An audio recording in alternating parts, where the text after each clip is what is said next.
Welcome to the Land to Lots podcast, powered by Launch Development Finance Advisors. And now your host, Carter Froelich.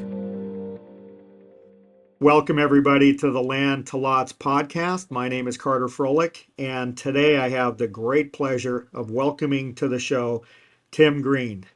And if any of you have spent any time at all in the great state of Texas doing development work, undoubtedly you've run across Tim Green. And Tim is a director at the law firm of Coates Rose.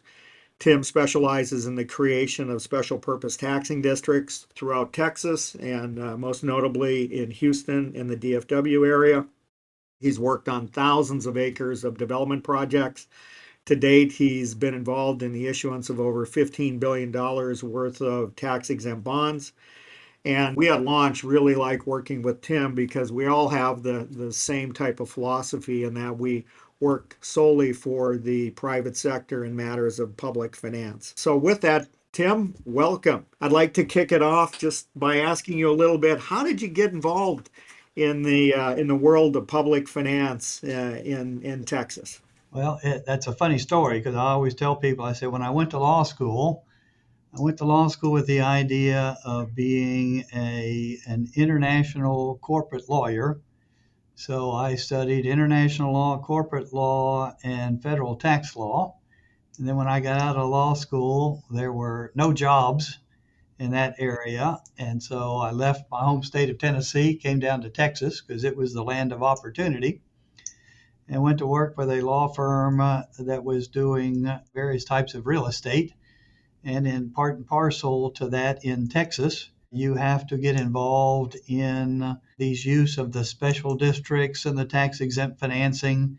So I did all my studying thinking I was going to be an international corporate lawyer and ended up in a very single state practice involving political subdivisions and tax exempt matters. So none of what I studied in law school really came into play in the actual practice, but that's how I ended up down here in Texas.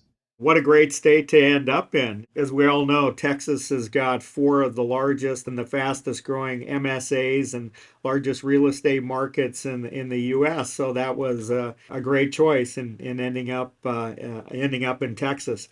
Why is Texas such a developer-friendly place to do public finance? I mean, we work all over the country, but Texas by far is one of the best places to practice. Can you shed any light on that, Tim? Well, anybody who follows national politics will hear that Texas is one of the states that just tries to make sure that you have as little governmental involvement and interference with the private sector. It is kind of the land of opportunity. Come down here, you play by the rules. They don't bury you in a plethora of rules, and come down here and produce good things, and good things happen to you. And so we get a lot of people who come from California business-wise or from other states, and they are just amazed at how little governmental bureaucracy we have, how little government interference we have.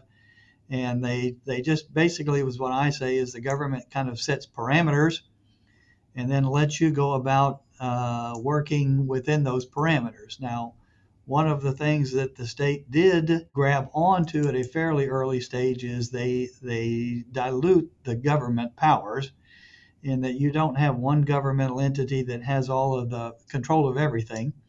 And so, we have cities that have a limited amount of power. We have counties that have a limited amount of power.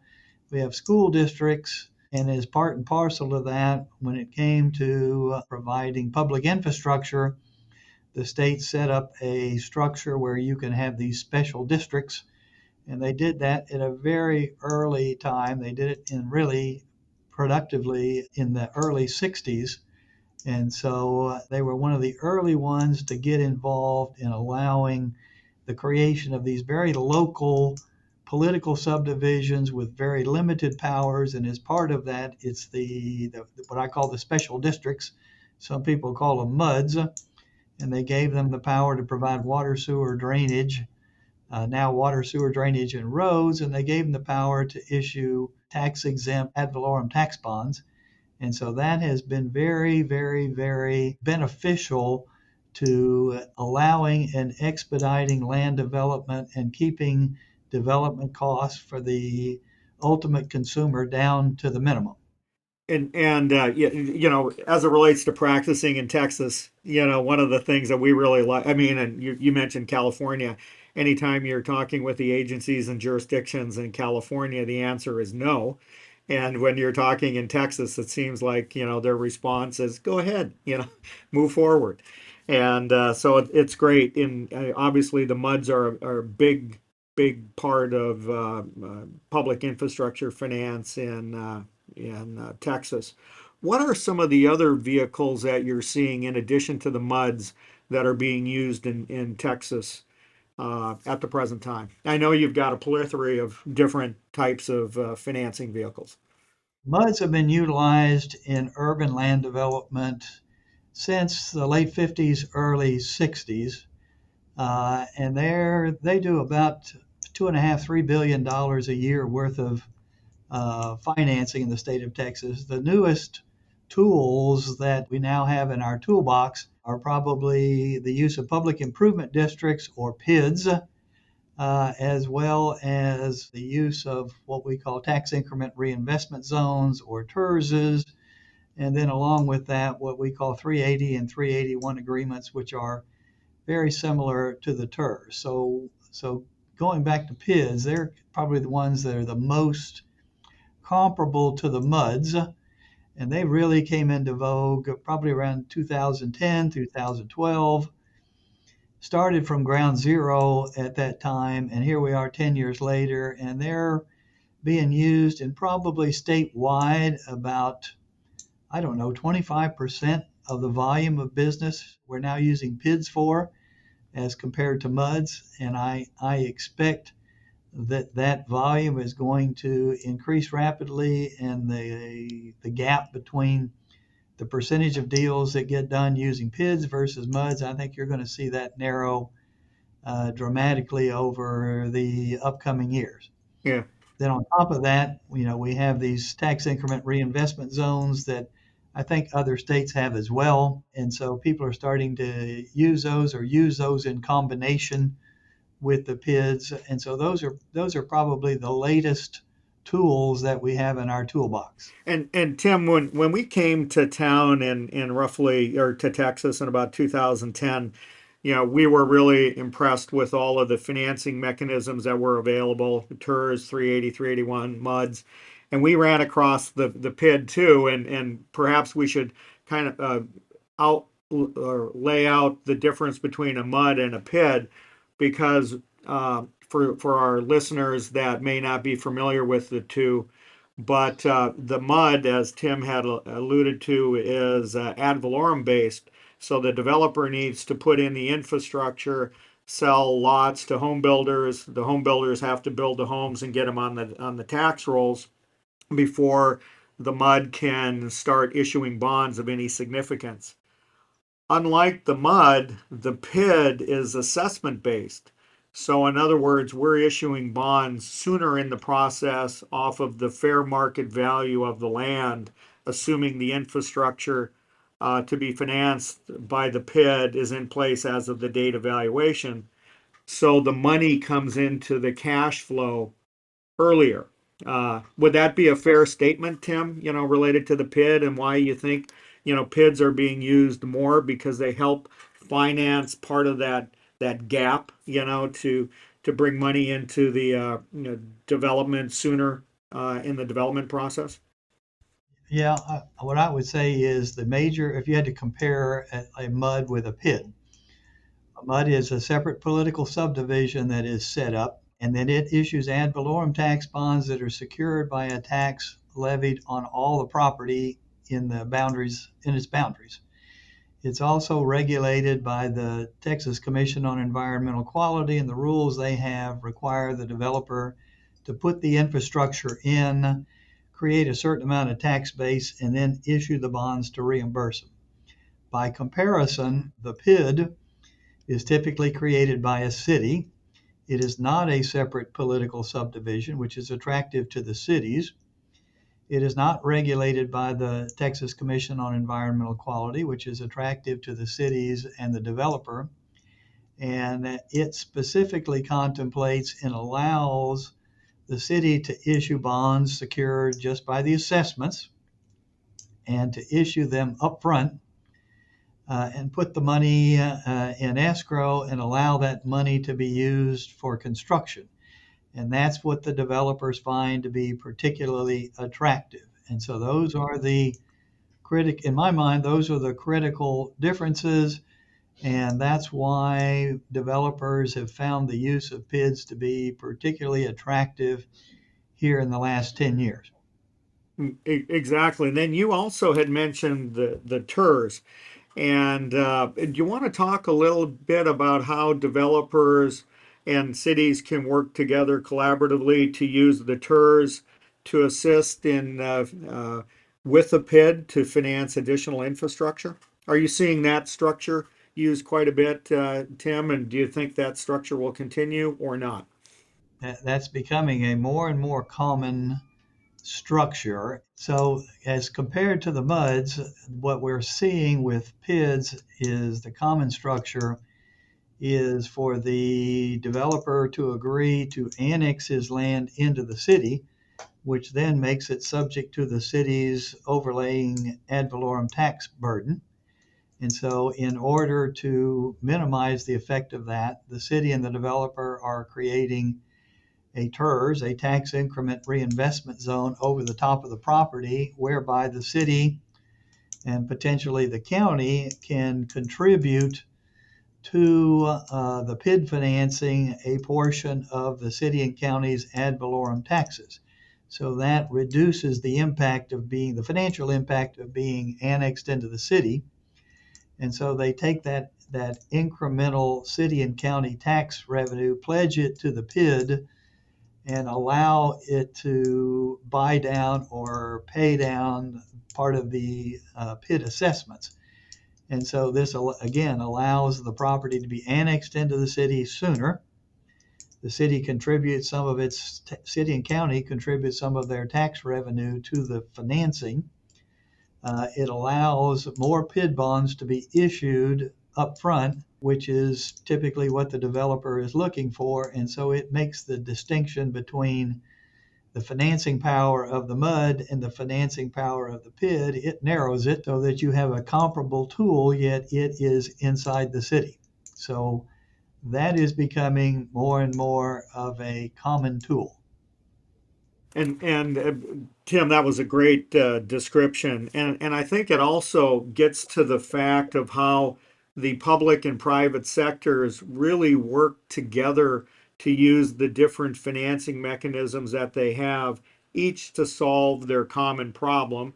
If I can say that, meaning cities being able to annex property in advance to increase and help with their tax base and their growth, but also the developers then being able to build that infrastructure in a more timely manner through the use of the PID TERS combination. So I think you explained that really well, and hopefully the listeners are starting to get a feel for Texas and how, rather than jurisdictions in the public sector or the private sector at loggerheads, here you see the public and private sectors working together to finance infrastructure in advance of growth.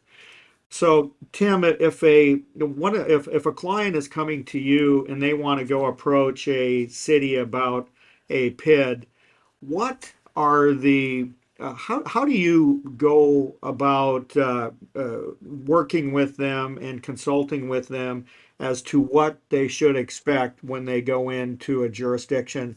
And let's break it down into maybe a city that has done a PID previously, and then one that has not done, because I'm assuming that the discussion will be a little different under both of those different scenarios. Yeah, as we've seen these PIDs be utilized more and more throughout the state, every city, when they first do it, is like they're a pioneer. They've got a learning curve, but I would say to a certain extent we approach them the same way. You just have to be more patient if you're the first one coming into the city and proposing this.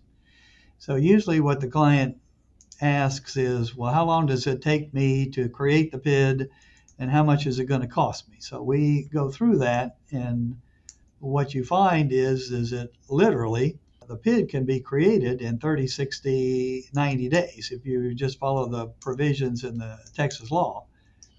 But what we recommend to the client is that you go sit down with the city up front before you start the process, and you work through the whole financing so that everybody is on the same page from the start, and that way you can go through it quickly, efficiently, cost effectively.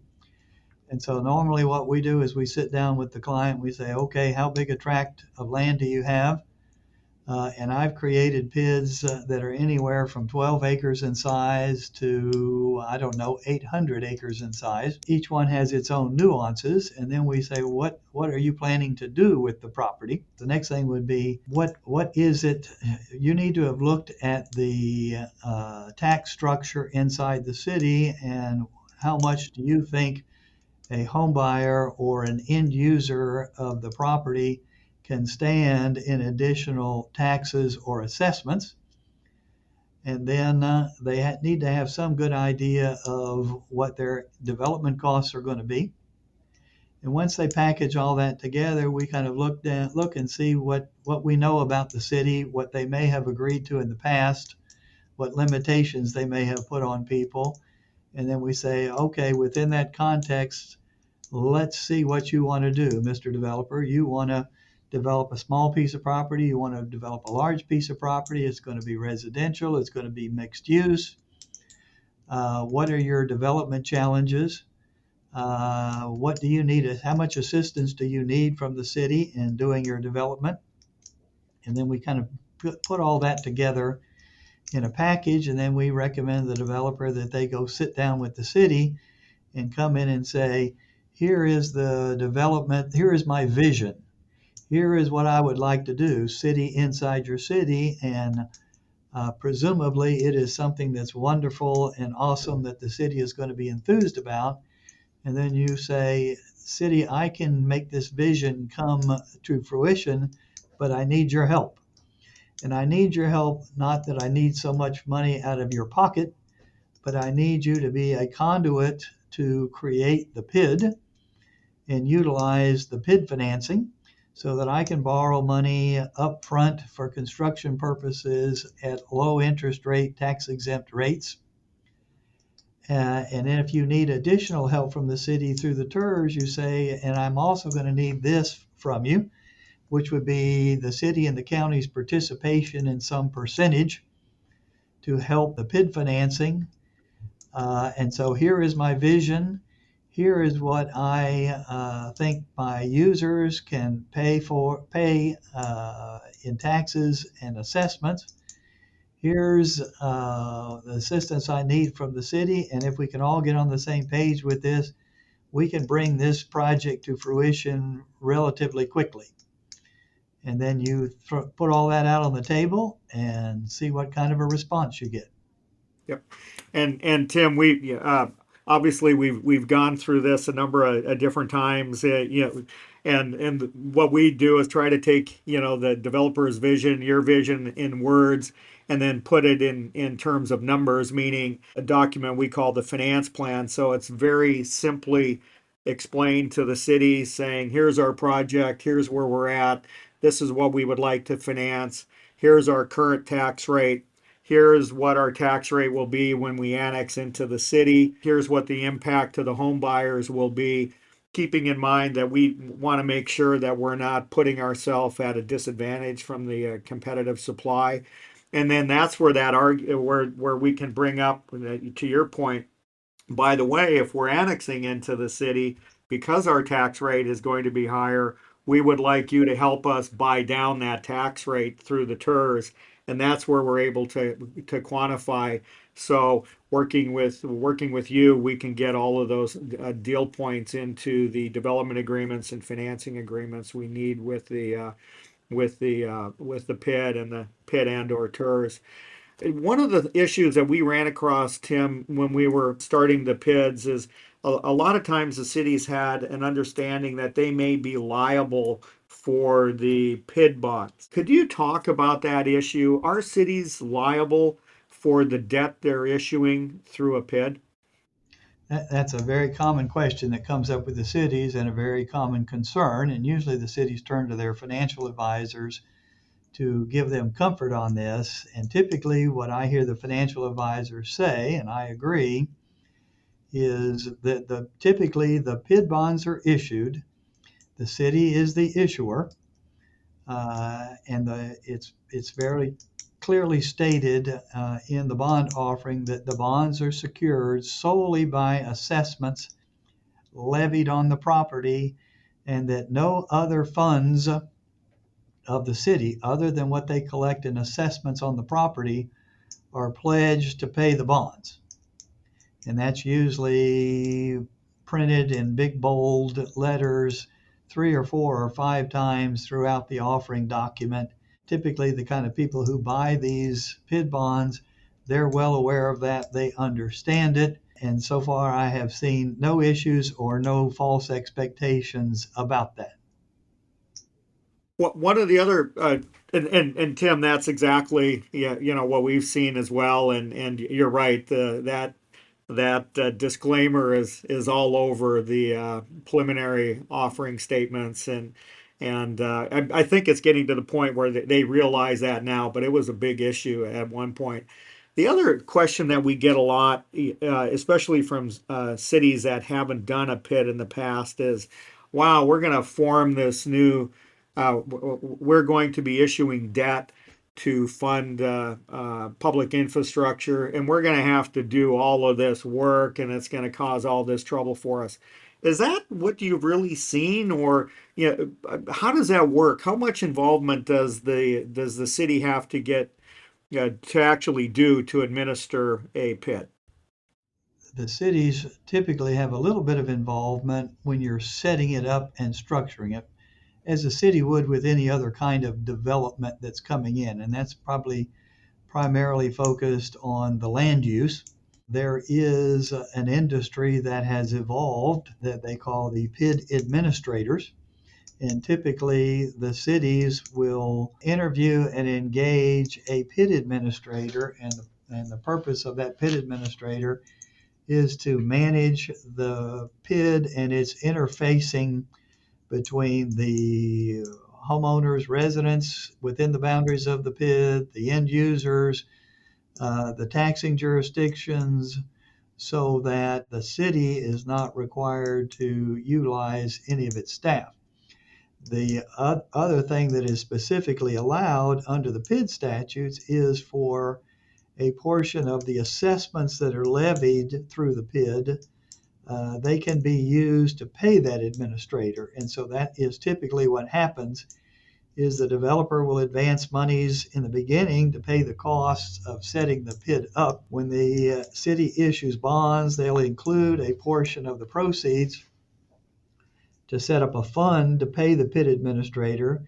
And then as the PID assessments are levied and collected, a portion of that goes into a fund which is used exclusively to pay the PID administrator. So other than the learning curve that the city has to go through to get comfortable with it, the costs of the PID are generally borne solely by the property owners and the developer in the PID. Yeah. So just to be clear, other than establishing the PID, which the city has input on, obviously, the heavy lifting and the actual work is done by a third party, and it's paid for by the developer. So it's not impacting the city's general fund. There are no costs to the city. These are really self-supporting districts, or I shouldn't call it a district, but there's self-supporting financing mechanisms to ensure that the city's residents are not paying for this, other than those residents that are within the boundaries of the PID. Is that a correct statement? That is correct. Great, great. And Tim, you've been practicing law for a long time in Texas. Do you have any anecdotes or stories or learning experiences you'd like to share with the audience Uh, Probably my favorite anecdote that I've used over and over and over again to make a point with new clients or who come see me, or people who are new to the public financing structure in Texas, is I always reach back to a true story that occurred. It started in 2005 when I was sitting in my office and I got a call from a land developer in the Dallas area. And he called me and he says, Tim, I don't know you from Adam. He says, and I've been developing land in Dallas for 35 years, and I've got a tract of land under contract, and I've run all my numbers, and everything works, and it's a satisfactory investment for me. But my real estate attorney tells me I need to contact you because you can give me or explain to me how I can come up with a better infrastructure financing structure, and I'll make more money. So I'm willing to listen and consider this. And I started out by saying, well, you've got a choice. I said, you can either learn this now, as it is just coming to Dallas in a big way, and so you can be ahead of the curve. I said, or you can learn it in 5 or 10 years when everybody else is using it and has a leg up on you, and you're catching up. And he says, okay, well, I'll come meet with me and let's see if we can figure all this stuff out. So he came and met with me, and so we ended up creating a series of MUDs over his property, and he had a very successful development, made a lot of money. And then about 5, 6, 7 years later, I'm sitting in my office and I get a call from somebody else in the Dallas area, and he says, Tim, he says, my family's owned this land outside of Dallas for decades, and it's now ready to be developed. And I've looked at the developments that you and your client are doing, a mile or two away. He says, I know what infrastructure you put in. I know what amenities that guy has put in. I know what landscaping he's put in, what hardscaping he's put in. I know what the houses are selling at. I know what the lots are selling at. And he says, when I run my numbers, in order for me to compete with him on an even footing, I've got to value my land at basically zero. And he said, so I guess I need to utilize one of these MUDs and so that I can compete with him and not have to put my land in the investment at zero. And the point of all that is that there are various tools in the state of Texas that can assist land development, whether it's residential, whether it's commercial, whether it's industrial, whether it's mixed, whether it's multifamily. But these tools are very powerful. They have a great impact on the viability of the development, and you can sit down and make a decision as to which one you want to use. But you've got to have one. You've got to have one of them in order to compete in the marketplace, unless you have a particularly unique situation. And that's why you've got in the state of Texas probably 5,000 of these MUDs created all over the state. You've got hundreds upon hundreds upon hundreds of these PIDs that have been created. They're utilizing them in conjunction with the TERSs, with the 380 agreements, in order to be competitive in the Texas market. Like I said, unless you've got a particularly unique situation, you've got to figure out these tools, and you're going to use one or a compilation of them in your development. You have no choice. Tim, that's a great story, and oddly enough, we just had a phone call from a large national developer saying we can no longer compete without using these districts because we're losing out on every large land transaction we go after because they like to use equity, and they're finally getting the religion related to special districts, PIDs, TERS, 380s, 381s, because literally they can't compete. So I think that's a really important point that you made, Tim. Uh, I think we're getting close to our time limit, and Tim, you've put out a lot of great information, and I'm sure a lot of our listeners are going to have questions. related to what they potentially could do with their project in the state of Texas. Is there a way that the listeners can get a hold of you should they want to carry on this conversation in greater detail?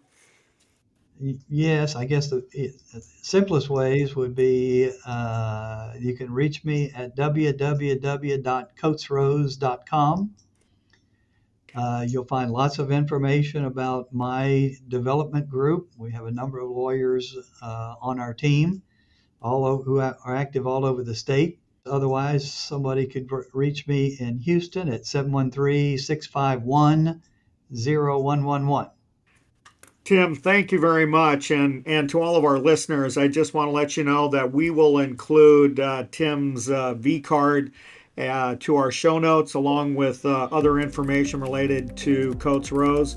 And we thank you all very much for listening with us here today. Thank you. You have been listening to the Land to Lots podcast with Carter Froelich. Tune in next week for the next episode.